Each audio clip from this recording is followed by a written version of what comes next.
Here are this week's Pool Together community podcast highlights. So you got to talk about Ledger then. Any thoughts on that? I'm definitely a Ledger user personally. I've got sort of mixed feelings on it, right? I need to go through all the stuff and make sure I got a clear understanding for how this is all going to work. But yeah, in general, it's definitely a bit scary that there's API access to your key material. The main thing I would say about this is like the mother load of your funds, like you really want to make sure you eliminate like pretty much every single point of failure you can think of. The multi-sig system we put together, the motto is basically just eliminate every single point of failure you possibly could. So it was multi-sig, multi-location, multi-device. So all of which is to say, yes, I need to kind of better look at what Ledger's doing. I mean, it certainly makes me nervous like a bunch of other folks. But I would also say, to be honest, like no one should be using a single hardware wallet for the mother load in general. We think the key material can never leave a hardware wallet. That's just honestly not true. But I think it doesn't change the core advice, which is don't put everything in one device. Overall, I'm a huge fan of what Ledger has done for like the industry. This does look a little bit scary, but I think we're also going to see a lot of experimentation over the next couple of years, trying to take the edge off self-custody in general. But the current regime of like asking users to defend their seed phrase, it's not going to scale for another, like for the next 1 billion people that are going to use crypto. I do know, like I admire wallets like Argent, which is doing social recovery. They do time-based stuff, which is really great. But yes, that's the whole thing is there's this drive to abstraction, but there's got to be a drive for security as well. So yes, you can make everything easy to access, but that also means way more scams. That also means way more rugs. In the past, it's been either total custody, right? You're just sending your funds to an exchange or third-party custodian and knock on wood, they don't lose it.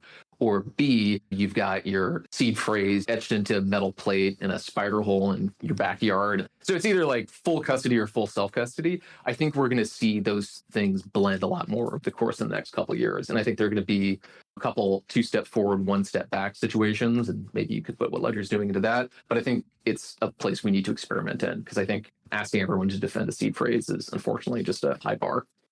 That's so interesting, though. You going, Michael, from this like super secure. You said spider hole a couple times, so that I want to know. I want to know about spider holes. But to Taho, which seems to be like the user-friendly wallet, right? It's you've got a puppy as your logo, so there's like this kind of like best friend vibe that you have with your wallet. So how'd that happen? I'd say two things. We actually take security super seriously at Taho, I think as much as at Casa. So our lead product designer at Casa previously was one of the main designers at Tinder. So Scott, amazing guy, wrote a book called Designing Products People Love. Anyway, so the whole mission at Casa was like, how can we take the most hardcore, intense, sort of paranoid tinfoil hat, because that's how we were, approach to security and make that like a really cute, lovable, reassuring experience, right? Taho, right now, it's just a browser extension. We don't encourage folks to put the mother load of their funds in Taho, right? That's where you want to use a hardware wallet. We actually do have a Ledger integration. But yeah, it's basically a dog in the forest. And the forest is actually a reference to Dan Robinson's piece about Ethereum being a dark forest. I've never had a conversation about branding like this. So do you have any other nooks, crannies, secrets? What about the spider holes? A spider hole is basically a underground cache where you can keep supplies for when, quote unquote, the event or some kind of crazy apocalyptic event occurs, right? Obviously, if you're just a normal user, you're not doing MVP-able transactions. But if you're just leaving a data trail on the normal web, getting cookied, you're basically setting up a flare and asking ad tech giants to swarm on you, right? And in that sense, the internet is kind of a scary, dark place. And a lot of what his argument is about, and other folks have followed on about this, is the need for cozier spaces on the internet, right? What's that sweet spot for Taho? And what does growth look like? We're going to be experimenting with a lot of ways to, just make the core Web3 wallet experience feel more like you're participating in a community than just like you're farming alone in the wilderness.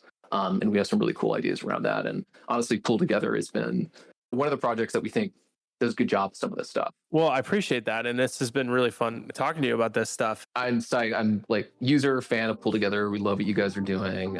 We actually want to do some stuff with you guys in the future. Thanks for listening. You can download the full episode of this week's Pool Together community podcast on your favorite podcast app.